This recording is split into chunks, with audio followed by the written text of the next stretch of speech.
name is Ivone, and today I'll be talking to you about the federal income taxes and what they are.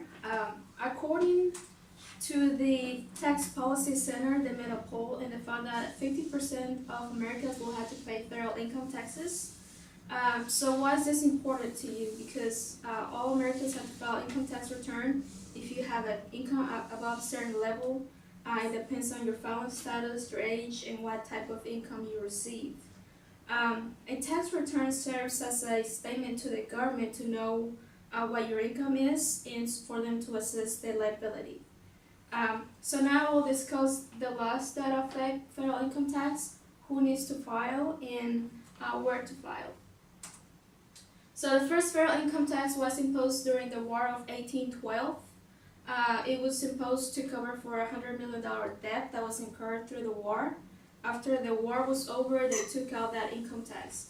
And so whenever there was a war, they would impose an income tax, but then they would take it out again. That was until 1913 when the Congress ratified the 16th Amendment. 42 of the 48 existing states passed the law, and that imposed the federal income tax permanently. So the statement from the amendment states that the Congress shall have the power to lay and collect taxes on incomes from whatever source derive without apportionment among several states and without regard to census or enumeration. With that amendment, it created the Internal Revenue Service, or the IRS, and they have the power to impose, collect taxes, and enforce the law. Every year, IRS collects income from wages, salaries, commissions, from investments and businesses. For example, according to the Wall Street Journal, the IRS collects about $3.3 trillion a year from just voluntary compliance, people who just file the returns, and just $65 billion from enforcement of the law. So there's a lot of money they're getting from their tax returns. So who needs to file an income tax return? By law, businesses and individuals must file an income tax return every year to determine whether they owe money or whether they are eligible to a refund.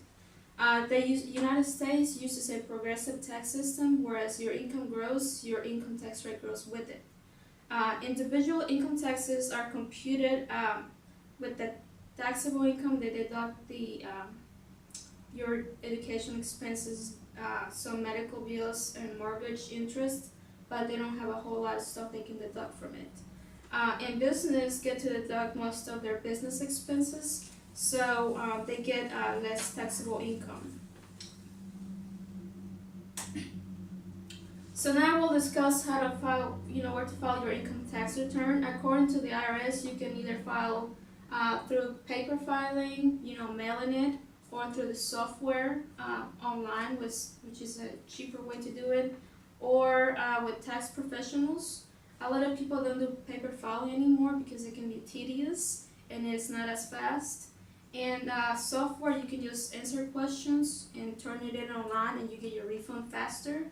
And a lot of people that have complicated income tax returns rather go to a professional like a CPA to get their taxes done.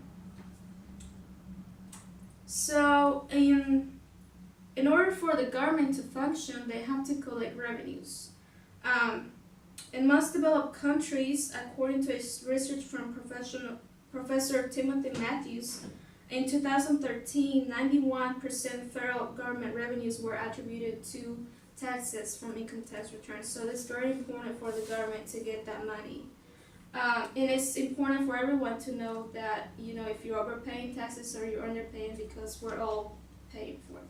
All right, and also thank you. Thank you for